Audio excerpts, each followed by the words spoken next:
No, no, no. Use your seat. Come on, Jake. Harder.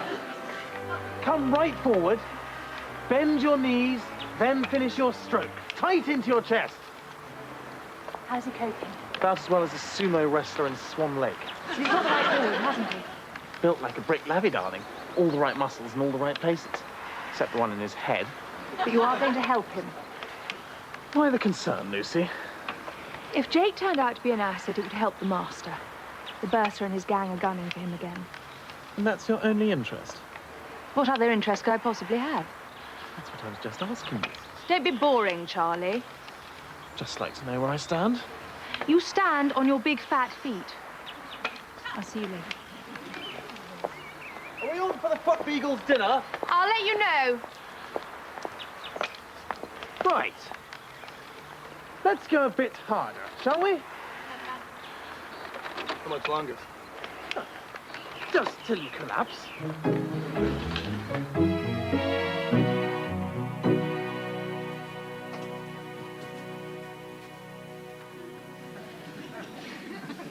Good morning, Simon. What are you doing here? Hey, take it easy. I just wanted to say good morning. You barged in. No, I knocked. You knocked simultaneously with your inward barging. Okay, keep your hair on. There's nothing wrong with my hair. What do you want? When I say what do you want, I don't mean what do you want. I mean, what do you want? Just wanted to say good morning. What? It's a greeting. I know that. Good. Well, why have you gone out of your way to wish me a good morning? Well, don't you do that here? Heavens above, this is England. You have to have been intimate for many generations before this sort of intrusive, overt, and frankly hostile civility is even contemplated. I mean, it's like saying, you know, how are you? Pure formality. Nobody gives a bugger how you are or whether you have a good morning, whether a truck drops on you.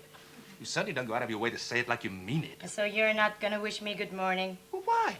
What purpose is served? I don't know. It might bring me pleasure. Really? Yeah. How? Because I'm used to it. I believe in it. In California, when I got up, I used to say good morning to 15 Mexican domestics before I even turned on my toothbrush. What an extraordinary world. Besides, I'm lonely. Besides from my son, you're the only friend I got round here. Oh. Oh, well, in that case, since you're here, good morning.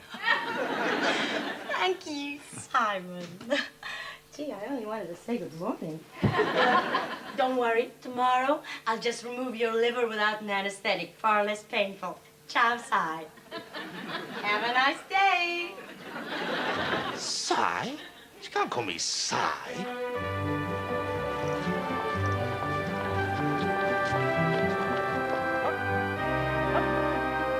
Up! Up! Up! Up! Come on, Jake. Get those knees up. Up! Up! Are you sure this is really necessary? Of course! How much longer? Just till you collapse.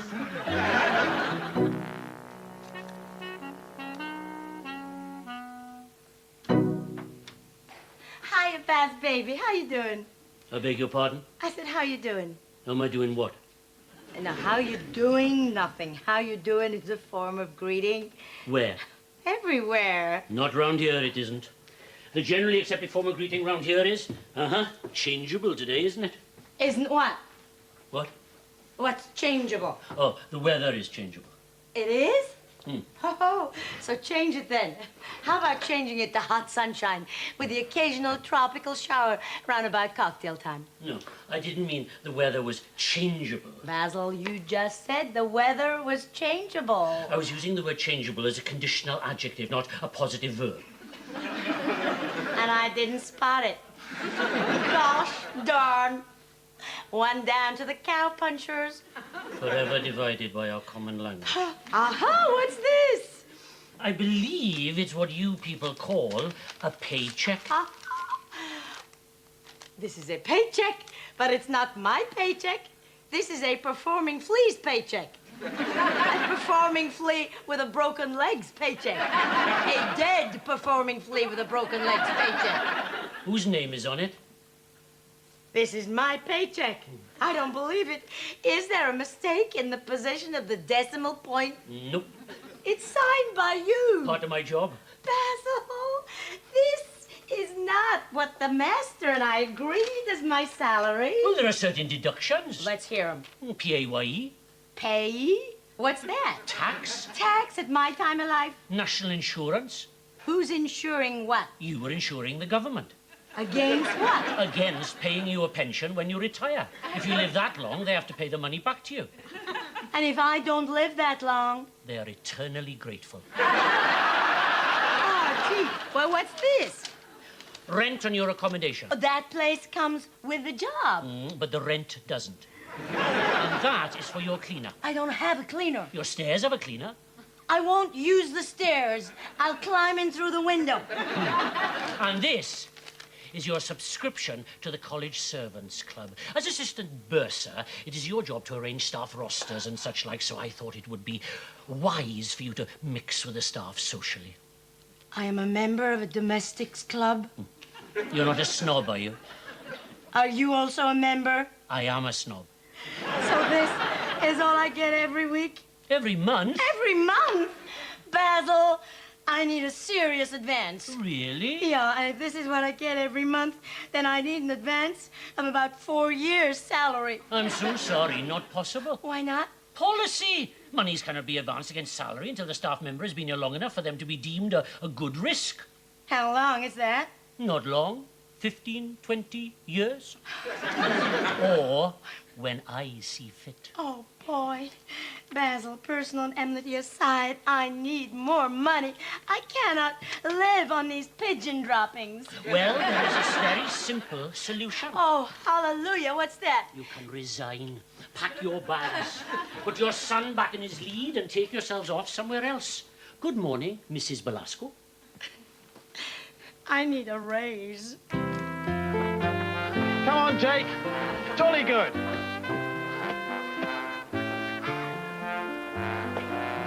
Okay, I'm collapsing. Right here. Splendid effort.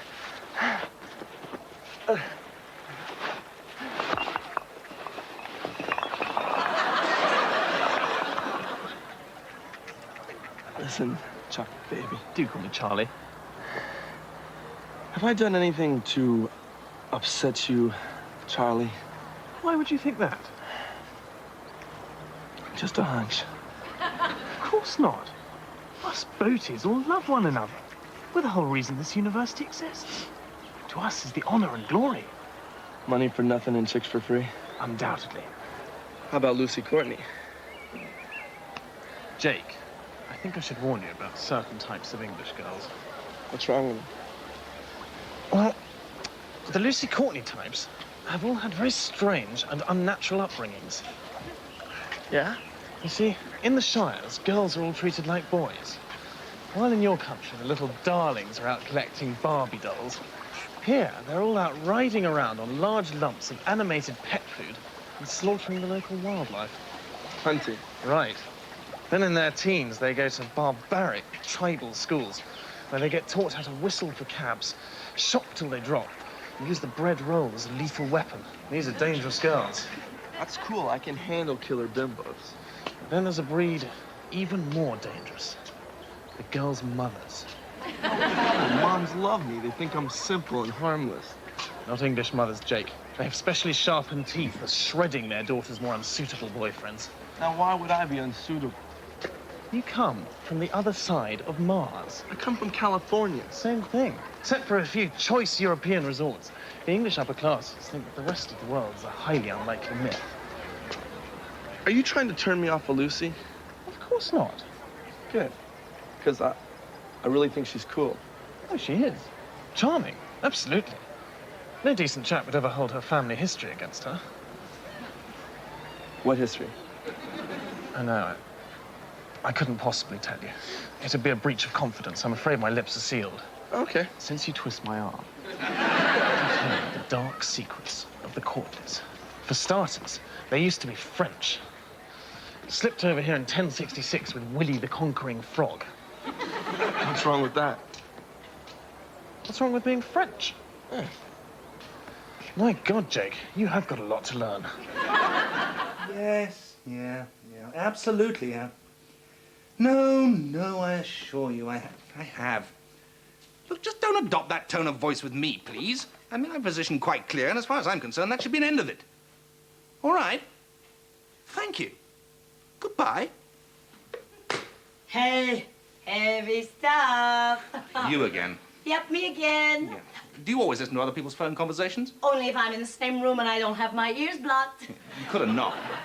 We've been through all that, haven't we? You were being very forceful. Yes. Well, sometimes you just have to take a firm stand. Who was that you were whipping into shape? University authorities, local mafia? My mother. Your mother. Yeah, she likes me to put the heating on at the beginning of the Michaelmas term in case I catch a chill. But it's still warm. Well, precisely. So you took a firm stand and you said you would decide when the heating went on. Yeah. Simon, are you putting the heating on? Well, she might pay a surprise visit. Oh, boy. What are you doing here, Simon? With such courage and firmness of purpose, you could be running the country. Not being sarcastic, are you? I hope so. I'd hate to think I was taking this conversation seriously. How old are you, Simon? I'm 39. You're 41. How do you know that? Oh, you forget, you got me the job of assistant bursar. I have access to all the university records, which reminds me, how did you get this job with such a lousy degree? Do you mind? And was your father really a coal miner? No, actually, he was a Tory MP. I think it's a matter of street cred. I thought I had a better chance of getting in here with a lousy degree if I pretended to be... A Cuban refugee? Yeah, well, the local equivalent. An honest working man's son. It was all the rage in the 70s. So let me get this straight. After all the right schools and the right clubs and knowing all the passwords and the funny handshakes and how to address a divorced duchess who's sleeping with a bishop, when you got all that together... Then you have to deny it. Mangle your vowels, use the wrong forks, and abandon sexual activity in public places. Why don't the real working classes get wise to all this and have you guillotined? Oh, no. You never destroy that which you wish to attain. They want to become middle class so that their children in turn can pretend to be working class. You see, it's the social double bluff that makes our society so fascinating or boring, depending on your point of view. It's so much easier back home. There you either have an all-year tan or you don't. You go to Aspen or you don't go to Aspen. You're rich or you're poor. Make life simpler. Not if you're poor, it doesn't. Yesterday at the supermarket, I stood in line with people who don't play tennis, who never heard of valet parking, probably squeeze their own zits. Such people exist? Yeah, and then when the cash lady adds it all up, I don't have enough money. So I asked her for credit, and she called the manager. He made me put half the stuff back, and he gave me a lecture on champagne tastes on a beer income. I was so totally humiliated. Just get Taskett, have the man flogged at once. This is not funny. It gets worse. Big Bad Basil has now deducted half my salary. This is very serious. I have to do something about it. Don't we, Simon? We? Yeah. No, forget it. There is no we in this situation. I am not involved, not one tiny little You're bit. not going to help me? Nope. Oh, gee. Okay. Oh, God, she's thinking. I can hear the cogs grinding. You want me to tell the whole world about your dubious academic record? I don't believe it. She's trying to blackmail No, me. I'm sorry. It's a habit. My dad always taught me find a person's weak spot and really go for it. What do you want from me? A loan? I never accept loans. Gifts maybe, but never loans. No, I don't want your money. I want your influence. My influence on whom? Well, how about we go see Master Looney Tune for a start? No, quite out of the question. Tell everyone I had a poor degree. I don't care. It's history now. Well, how about I tell the other professors that you're dominated by your mother? Oh, they think you're perfectly normal. Most of them are dominated by some strange quirk or another. One of them's dominated by a hamster. Oh, which one? Harvey, physics. Runs around in a little wheel. Eats grass. Ah, gee, I can't get it. You can I? Nope, I have absolutely no vulnerable points, I'm afraid. Well, I must be about my labors. How's the toupee? I haven't got a toupee. What's this? What's what? This little dead sea urchin I saw squatting on your ball catch. I haven't got a ball patch. Simon, I see you from my window every day. The fine glaze of your own personal dome glinting in the sunshine.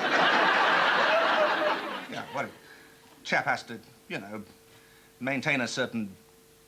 in the lecture hall. Or you can't teach English if you're bald. I'm not bald. Just doing a little renovation, that's all. Anyway, of course you can still teach English. It's just that, you know, The it's... chicks may not think you're so sexy. No, but don't be so ridiculous. No, it's okay. It's fine. I understand. In California, you guys are having cosmetic surgery at puberty. It's okay. It's right. It's the right thing to do. Youth is everything.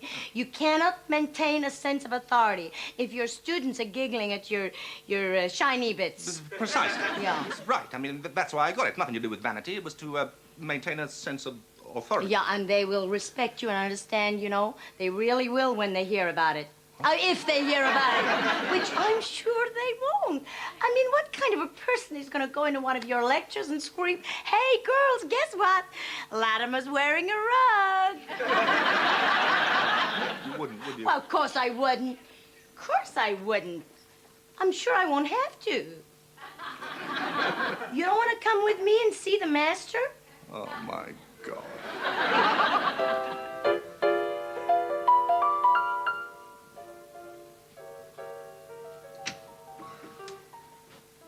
Hello, Jake. I'm sorry. That's it, just Didn't your CV say you got an A in verbal communication? Talking? Or was that just an A in advanced grunting? Yeah. To yeah, in 60 seconds. Who knows, by the turn of the century, we might even make it to a fully fledged sentence. I'm sorry, a bit tired. How about Saturday? As opposed to what? You want to go out Saturday night? Oh, coherence at last. Do I want to go out with you on Saturday? Yeah. No, thank you. But why not? I've said no, and I've said thank you. That's really all I'm required to do. But you're my girl. I'm nothing of the sort. Okay, it's not official and there's a little bit of ground to cover yet, but it'll happen eventually. Oversexed, overpaid, and over here. You people never change. Yes, we do. I'm not overpaid. I'm broke.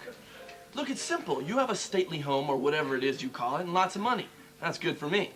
And I'm healthy and haven't been breeding with my cousins, so that's good for you. We're a perfect match. What do you mean, breeding with my cousins? That's what Charlie said. Oh, did he really? Yeah, Charlie says your mom's eyes look in different directions and your dad has webbed feet. Not to mention my mad uncle locked in the North Tower. No, he says your mad uncle's running the government. I see. Well, as it happens, I haven't decided what I'm doing on Saturday. I do have 2 tickets to the Foot Beagles dinner. The footballers' dinner? Foot Beagles. I know what a foot is, but what's a beagle? Small dog. Hey, wait a minute. If football means kicking a ball, then foot beagle must mean kicking a... Hey, what kind of country is this? A beagle is a hunting dog. You can follow it on foot, hence Foot Beagle. So you don't kick it then? No, I assure you the English love their dogs.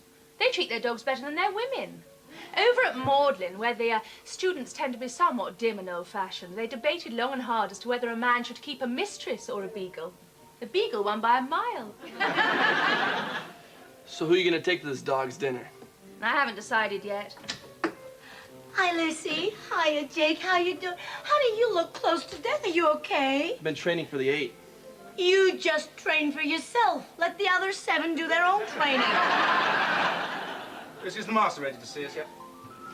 Better hang on a tick. He's just come to the Central Adagio. Always cocks up that now and gets in a terrible paddy. Damn and blast and a plague on both your houses. You can go in now. Good luck.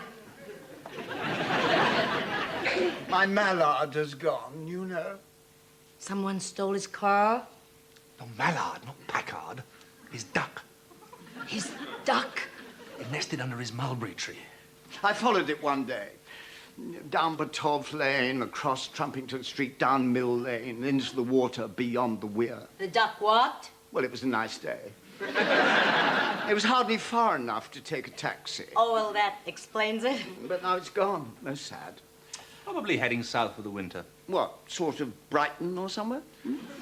Probably somewhere a bit warmer, maybe Morocco? Oh, I don't think it was that kind of duck. No? No. It sired 6 ducklets. No, it's much more a Cap-d'Antibes duck. I expect even as we speak, it's swaggering down the Promenade des Anglais in the company of witty, wealthy, and literate penguins and gannets from all round the globe. I mean, Well, it's probably a friend of the Aga Khan's. I expect you're right, Master. Not a Morocco duck at all. No. Oh, excuse me. Hey, guys, I don't believe we're having this conversation. I thought we were here to talk money. Oh, good, good. Yeah. Have you got some for me? No, I want some off you. But wasn't your husband's request giving money to us? Right? But now you want some of it back. Well, why don't you sort that out with your husband? My husband is dead, Sir Richard. Do call me Dickie. My husband is dead, Dickie. Don't you mean Dickie dead? Oh, God, let me out of here. Well, what does she want? Arise, Sir Richard. Thank you, Your Majesty. What do they put in the water around here? No, Charlie, I'm afraid the Beagles will have to do without you this year. Why? Because I think it's very mean of you to go around telling the world that my family are incestuous and abnormal. I don't care if it's the truth, it's still very mean of you. All right, I'll tell him. Goodbye, Charlie. I hope your manners improve. Charlie wants you for another training session this afternoon. So, you're gonna take me to the Hound Dogs dinner, huh? No, I'm taking Adolphus. Adolphus? Who the hell's Adolphus? That is. Hello, Dolphy. Well, it's all very interesting, you know, but you see, Nancy, you've only been here 10 minutes. I don't know that you can suddenly have a pay rise. I mean, most of us have to wait half a millennia before we crack it for the odd luncheon voucher.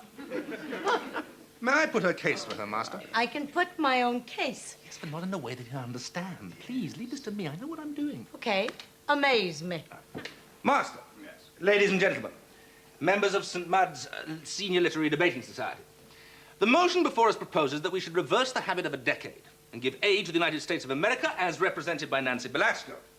Opposers of this state that she's not been here very long, that there's no precedent, that it would upset the hierarchy of this institution. But, ladies and gentlemen, what do we say to this? Pish-tush, we say. What do we say? Pish-tush, stuff and nonsense. What did Calvin Coolidge, the American president, say in 1925? The business of Americans is business. Whereas we, what are we but regal dons with lungs of bronze who roar and bawl across the hall? Belloc. Hilaire Belloc. Yes, absolute bellocks. What do we know of business in our ivory towers? Bugger all. Precisely. And what do we need? A businessman. Business person. A businesswoman. And what do we have? We have Nancy, who has more business acumen in her little finger than we have in the whole city. And how do we treat her? Like a skivvy, an unskilled drone, like a Lacedaemonian. I wouldn't be surprised if she upped and left this very afternoon, leaving us not only culturally poorer, but financially poorer. So I urge you all, support the motion that this House believes that Nancy should get a decent wage. Well done, well done. Great job. So what's the verdict, Master? No. No, sorry, chums. Sorry, not a chance. Well, didn't I make my point? Yes, very well, and most concisely. And were this a democratic chamber, I'm sure the ayes would have it. But, you see, if I gave Nancy a pay rise, I would be lynched by hordes of angry bursars. You mean you're a chicken? Absolutely. I may appear a daft old loon, but let me assure you, I know my enemies, and I creep quietly past their camp. I'm a very wary chicken. Yes, sirree.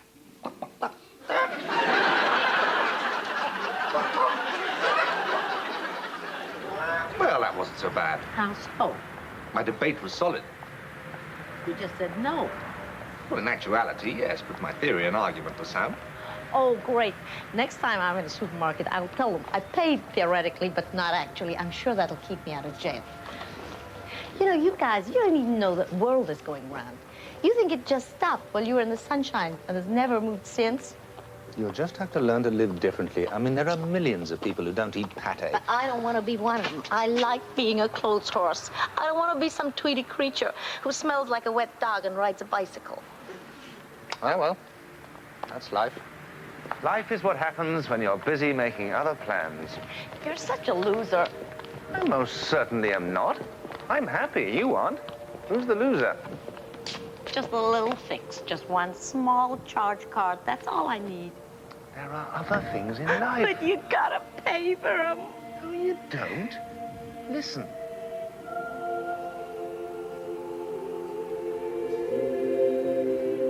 It's beautiful. And it's free. I guess I'm a little confused these days and hungry. Come on. I'll buy you a cheap meal. An offer I couldn't possibly refuse.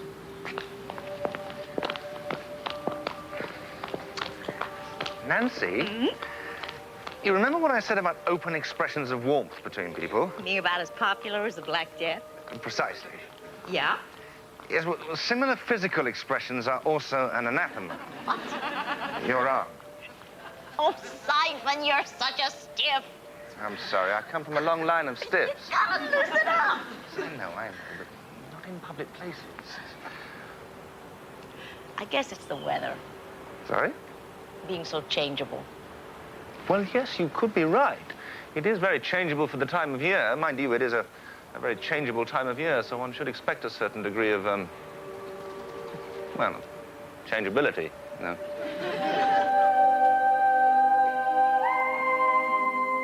Help!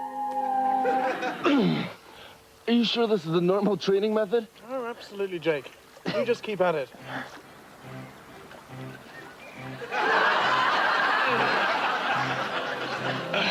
How long do I go on for? Oh, you know, just till you collapse.